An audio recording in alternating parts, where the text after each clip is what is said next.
សួស្តីបងប្អូនថ្ងៃនេះខ្ញុំធ្វើការបង្ហាញអ្នកក្នុង Facebook គេនិយាយ review អីចឹងបង្ហាញ review អីផ្ទះកំសត់របស់ខ្ញុំឲ្យបងប្អូនមើលគេថាទេសភាពញាក់សាច់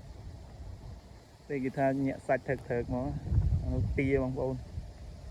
ទាហើយដើមឈើចង់1000មុខនេះដើមស្វាយនេះដើមព្រីងអានេះដើមខ្វិតដាំចង់20ឆ្នាំបានប៉ុណ្ណឹងនេះដើមលហុងទៀតតែផ្កាឯងបងប្អូនការលឿនទៅនោះអានេះកូនដូងវាទំដាំដើមចាស់វាងាប់អានេះបែក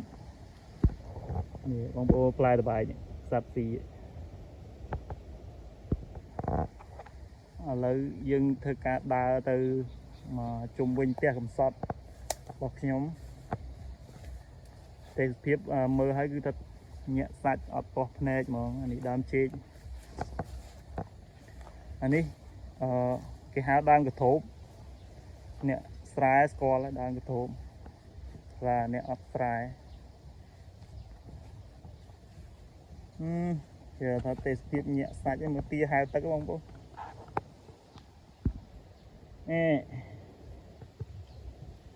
អ្នកស្រែផឹកទឹកត្រពាំងហ្នឹងព្រោះអ្នកទីក្រុងអត់ដឹងគេអត់ស្គាល់ត្រពាំងទេគេស្គាល់ទឹកដងទឹកប្រយោអីហ្នឹងមិនសោះដែរទេទេសភាពញាក់សាច់មកអានោះដូងលើឲ្យចាប់ដើមមើលពីណាទៅណាមុននេះមើលលហុងបងលហុងផ្លែមកកណោហើយផ្កានេះនិយាយពីស្អាតទិញស្អាតញាក់សាច់ទៀតវ៉ាវមានទាំងផ្កាអានេះម៉ែដាំជាអាណានេះមានម្ទេសទៀតហើយពីងជូអានេះក្រតែក្រដែរធ្វើមិនទេយើងវាអត់មានលទ្ធភាពចេញពីផ្ទះ4-10ឆ្នាំហើយតែអត់មានលទ្ធភាពជួយម៉ែឲ្យអានេះមុខផ្ទះបងប្អូនមុខផ្ទះអានេះមន់អានេះមន់ជុលឲ្យមន់អីឪក៏ស្នេហាវិស័យមន់ជុលតែអានេះផ្លូវទៅខាងបងផ្ទះនៅដាច់ឆ្ងាយគេដែរ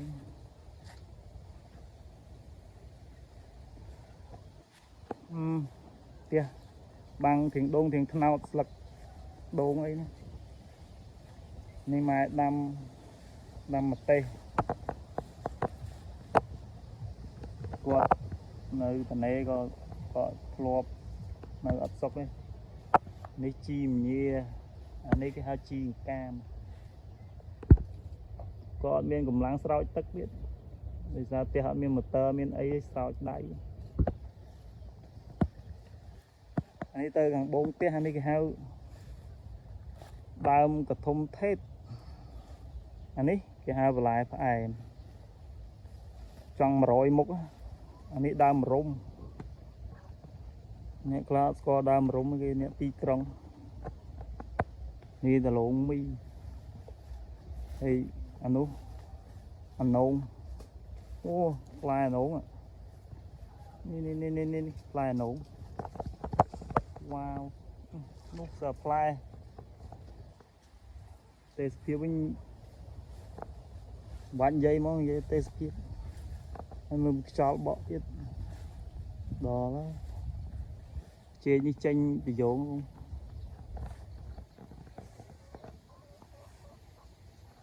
ចេះដាច់នៅឆ្ងាយពីគេក្រជាងគេនេះវាលស្រែ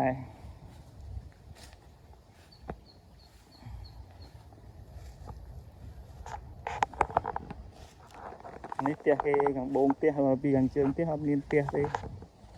ផ្ទះនៅដាច់ប្រយ៉ាគេមានភ្លឺខ្សែជិះកង់ហ៊ីម៉ូតូជិះចង់រួចនេះរោងអង្គុយលេងពេលមេឃក្តៅអាម៉ាក់ ស្រែគេហៅម៉ែតែធ្លាប់ហៅម៉ាក់តាំងតូចទេសតដែរ